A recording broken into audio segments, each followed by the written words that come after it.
Oh. Sit down. Shut up. Today we're talking about crimes and the criminals who just couldn't help themselves but live stream it. Now these crimes range from petty theft to straight up massacres. However, I'm not watching a massacre that was live streamed. If this is something you do, it's called therapy. Get some help. For the rest of us, let's take a look at some of the sillier, wackier stories that I have found across the internet that just happen to be recorded in front of a live audience. Now, live streaming as we know it today started all the way back in 2007 when I was just a little shitbag being lied to about how the world works. The website, formerly known as Justin TV, is what I would consider the godfather of live streaming. Shortly after the site took off, YouTube tried to do its own live streaming event, till Justin TV moved its gaming category over to its own website that we all come to know and love, Twitch. Viewers from anywhere around the world can view these people, so as long as they have a device and an internet connection to do it. Because live streaming is so accessible today, you can do it from your computer or even your phone. It is very difficult to regulate what happens during these live streams. Most of the time it happens and then they are caught after the fact, or often just never caught at all. With this being the case, we've been given many stories to talk about, and these are my favorites. In 2015, 2 Utah teenagers began live streaming themselves on Twitter's live streaming service known as Periscope. They then proceeded to break into a semi-truck containing ice cream. A viewer recognized the area and it called the police. By the time law enforcement showed up, the 2 teens were gone. They were later identified through their profiles on the app.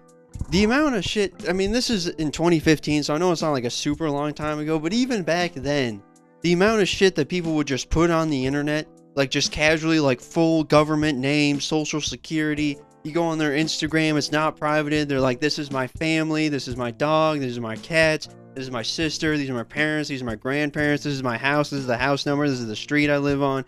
Like, there was just no thought of like, oh, maybe I shouldn't just give this to people. And even now, I mean, people have gotten better about it, but like, even now, like, come on, you know what I mean? We all have Instagram, we all look at memes. You probably follow someone whose Instagram name is Shit Sniffer. And you probably still are posting pictures of your family on the internet. You follow somebody named Shit Sniffer, and then you post families on that same account. Your family, what you've been up to on that same account.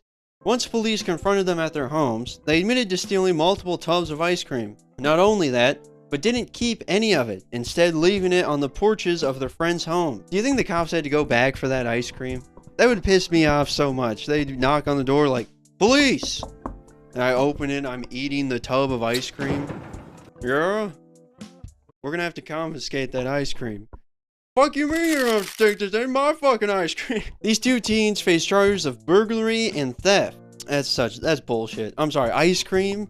Burglary and theft for ice cream? Like, I get it, they broke into a truck, but also it was an ice cream truck. It's not like it had fucking gold. An incident in 2017 involved a mother who was live streaming on Facebook. During the live stream, she showed the audience her 2-year-old toddler, who she taped to the wall with packaging tape. In this stream, she explains the child was misbehaving and is quoted saying, "Parents don't need to whoop the kids, all they need to do is tape them to the wall." She continued by threatening to put more tape on the toddler and said he was fine because he could see the TV from there. That's kind of valid. I can't even be mad at that. If I was going to get taped to a wall, if you left me a TV, I'd probably be like, fine. I'd be like, you know what? I'm not even. I'll just chill here. A viewer of the stream tipped off Child Protective Services, though it only resulted in a visit from CPS. The mother then started a second live stream, insulting the viewers for calling CPS and threatened to do it again, saying this time they can have his ass. Ended up being 2 full weeks before the police were notified about the incident, eventually leading to her arrest on charges of 3rd-degree felony abduction. Every time I do research for this, it never fails to remind me just how ass our justice system is. Like, 2 weeks? 2 weeks. CPS pulled up to their home, and they're like, they're checking the kid out. They're like, well, normally it's duct tape, but this is clear tape. You should be alright. Have a good one, miss. Just 1 year later, in 2018, a Connecticut man began a live stream on Facebook. During the live stream, he was seemingly naked while driving his car, a Chevy Cobalt. In the beginning of the stream, he is heard saying, "Donald Trump, where are you?" and referring to himself as Jesus Christ multiple times.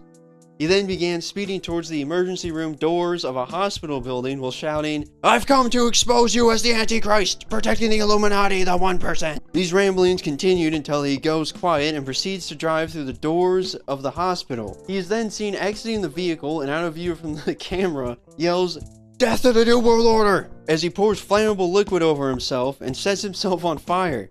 After being put out by hospital staff, he was then flown to a burn center and treated for burns covering 90% of his body.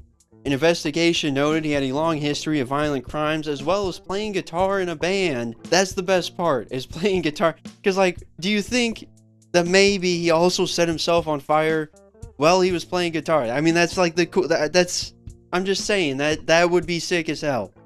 Also, in my experience, the more sick in the head, the more they can shred. Alright, this guy probably was cooking it up on the guitar. Since live stream crimes largely go unnoticed, it was somewhat hard to find ones that were well documented. So I figured I'd just make a quick bonus honorable mention section. First, we have not one, but two videos of people who managed to live stream themselves being raided and arrested by police officers. The clip on Reddit shows a man flexing multiple pounds of weed. Unsurprisingly, this also seems to be on Facebook. Not long into the video, he hears a banging sound at the door, shortly followed by a flashbang through the busted door with multiple SWAT members entering the home and rounding up suspects. This has probably got to be one of my favorite videos, I think, out of all of them. This one, the flashbang comes in, everybody in the room shits their pants collectively. These people didn't even get, they didn't just get caught with their pants down. These people did not have pants on. They immediately, all of them start freaking out. 8 SWAT guys enter the home. They give this guy command. They tell him to, like, I think just put his hands on the back of his head. And he doesn't, he just starts spazzing out. He just lays on the floor. And then they're yelling at him to get off the floor. And it takes him like 10 minutes to get off the floor. It's great. It's great. If you have time and you find it, click on the video. It's hilarious. Our second video shows a man in Germany who at the time was accused of killing a 72-year-old woman. While live streaming, of course on Facebook, German authorities arrested the man in his home while he was eating dinner. That's my favorite part of the video, is that he was eating while it happened. My second favorite part, they ring the doorbell. That's so good. I feel like that you should, like, that should be a law. Like, you have to ring the doorbell when you're swatting somebody's home. Because, like, the doorbell goes off, and he's like, it looks like he's about to get up. Like, oh, who could that be?